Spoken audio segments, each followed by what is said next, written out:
Chapitre 15. Des bois et des déboires. Par bonheur, je n'avais guère le temps de m'apitoyer sur mon sort. Je m'appliquais la formule d'Alain. Pas de délibération en dehors du métier. Peut-être le faisais-je à tort, car je m'apercevais qu'on n'invente pas tout, et surtout pas un métier, on l'apprend. Alors, il m'arrivait parfois de penser que j'étais aussi peu fait pour être agriculteur que pour être, par exemple, cardinal.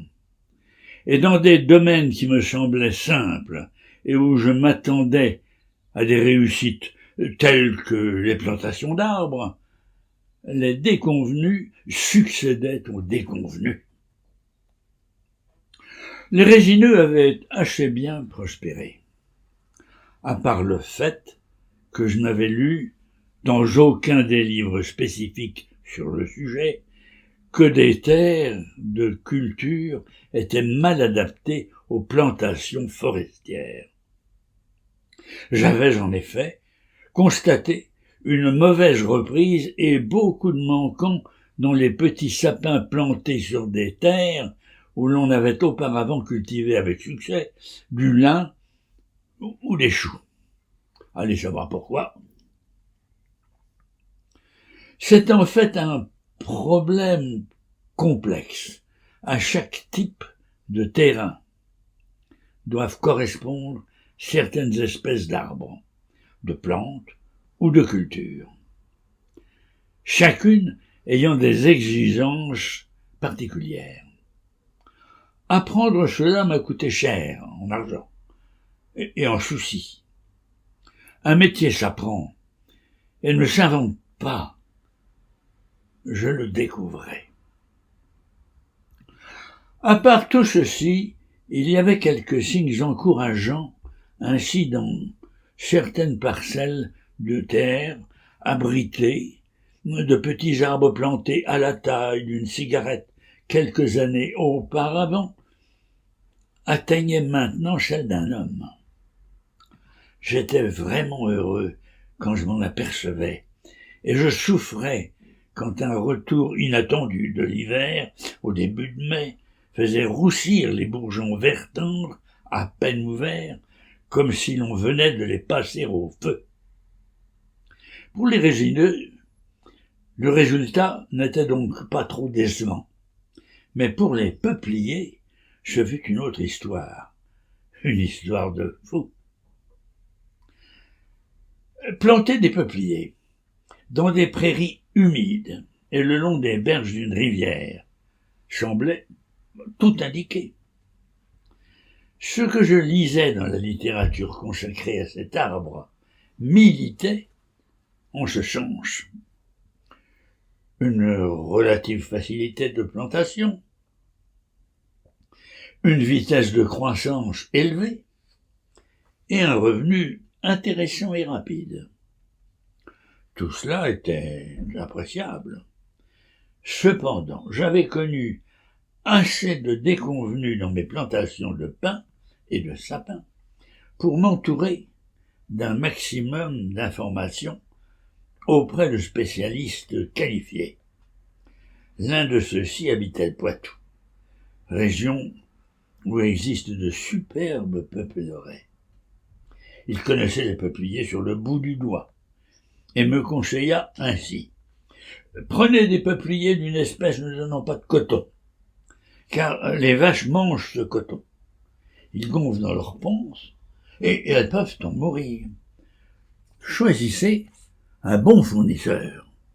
Vous paierez peut-être un peu plus cher qu'ailleurs, mais vous vous y retrouverez. Je ne demandais qu'à m'y retrouver, et il continuait. J'obtiens couramment 1 mètre cube de bois en 20 ans, et en boîte de déroulage. C'est celui qui est le plus apprécié. Je fis un rapide calcul de tête, et trouvai, compte tenu de son âge, qu'il avait dû commencer bien jeune à planter des peupliers.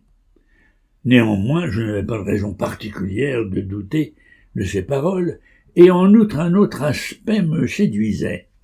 Je couperais ces arbres pour le mariage de ma fille aînée.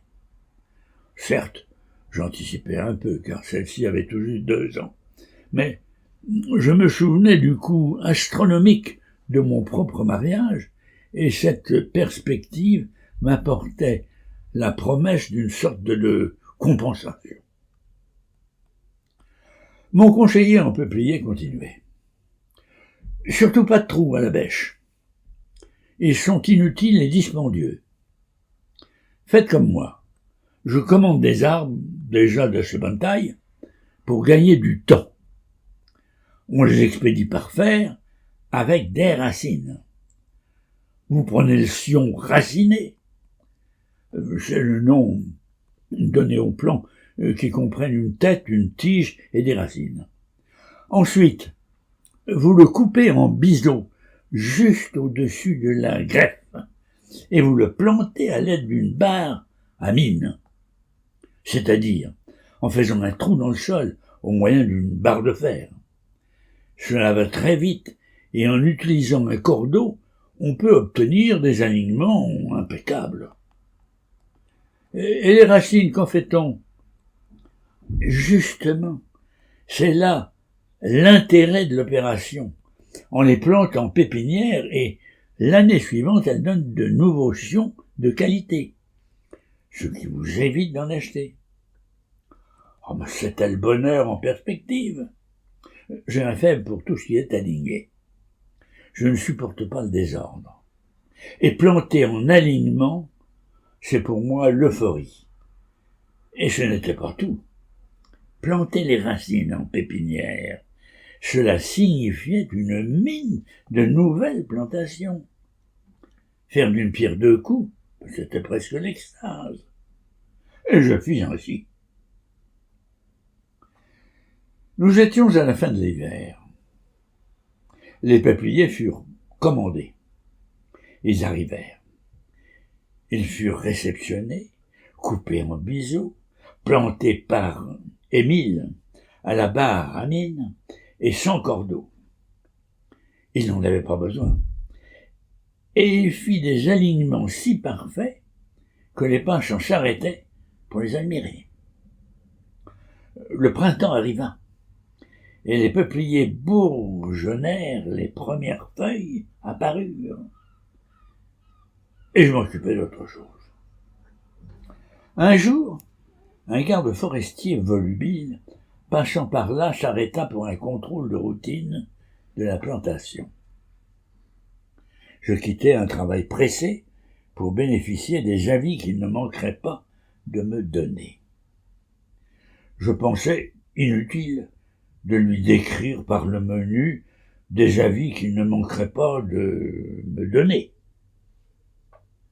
Je pensais inutile de lui décrire par le menu les phases de la plantation, la connaissance de l'origine des plants, et la vue de l'ensemble lui suffirait probablement.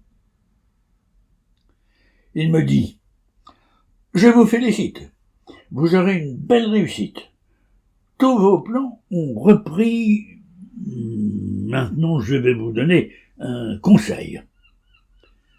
Si vous voulez que vos arbres poussent bien droit, et comment si je le voulais? Eh bien, c'est une simple question de taille. N'ayez pas peur de les élaguer. Laissez-leur la tête, avec quelques branchettes, juste ce qu'il faut pour servir de tire-sève. Et ils pousseront droit comme des i. Et c'est donc ce que je fis moi-même, au sécateur. Puis je m'occupais d'autre chose. J'avais peu de temps à consacrer aux peupliers. Cependant, je les voyais suffisamment pour me rendre compte que leur croissance laissait à désirer. Ils avaient mauvaise mine, et cela s'accentua. Ils commencèrent à faire comme les truitelles au même moment. Simple coïncidence d'ailleurs. Ils dépérirent et moururent. Armé de mes documents, sur la conduite d'une peupleraie, je diagnostiquais toutes les maladies les plus connues et aussi quelques-unes des plus rares. Tout y passa. Un vrai musée phytopathologique. La rouille, le chancre, la grande sarcopte du peuplier, etc. Point. Et j'en passe. Le résultat fut affligeant. À peine un peuplier sur 3 passa l'été. Le reste parvint en fort mauvais état jusqu'à l'automne, et au début de l'hiver, à peine un peuplier sur 10, et encore bien peu réconfortant à regarder, constitua le dernier carré de la peupleraie de mes rêves. Je décidai quand même de persévérer, et j'allais recommencer le processus déjà décrit, quand par un heureux hasard, je reçus la visite d'un ingénieur des eaux et forêts de ma parenté, à qui je m'ouvris en détail sur mes déboires de planteur de peupliers. Il écouta ma version des opérations, et je vis qu'il éprouvait des difficultés à cacher son hilarité. Et cela ne me plut que modérément.